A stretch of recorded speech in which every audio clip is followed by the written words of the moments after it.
સફળતાના સોનેરી સૂત્રો. લેખક, સાહિત્યકાર અને પુસ્તક. સફળ થવા બળવત્તર ઝંખના અને કઠોર પરિશ્રમ જોઈએ. જીવનીય ફૂલોની સૈયા નથી, અગ્નિપથ છે, આગ છે. જીવનીય વીરતા, પરાક્રમ અને લોક પ્રખ્યાત બનવાનો વિષય છે.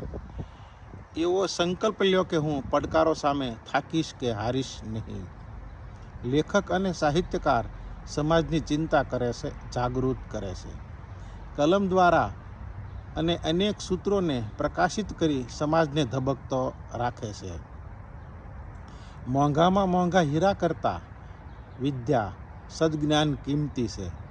ધન્ય છે અવતાર નર નારી તણા, જે સદ આચરણ પામીને સપૂત સુપુત્રી કહેવાય છે.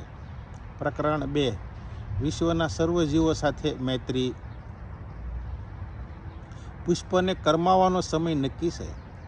સૂર્યને અસ્ત થવાનો સમય નક્કી છે.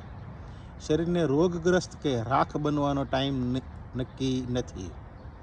રોગ ગમે ત્યારે ત્રાટકી શકે છે. મૃત્યુ ગમે ત્યારે ઝપટમાં લઈ શકે છે. માટે સંપત્તિ, સમય, શક્તિ, જ્ઞાન વગેરેનો વધુ સદુપયોગ કરી લેજો. સંસ્કારી વ્યક્તિ નમીને ખુશ થાય. અહંકારી વ્યક્તિ નમાવીને કે હરાવીને ખુશ થાય. પ્રકરણ 3. ઔષધ, યંત્ર અને પૈસા. સમાજના ગુણ માપવાનું યંત્ર છે પૈસા. સમાજના ગુણ માપવાનું યંત્ર છે પૈસા. ઔષધ, દવાનો સ્વાદ નહીં, એની અસર જોવાય.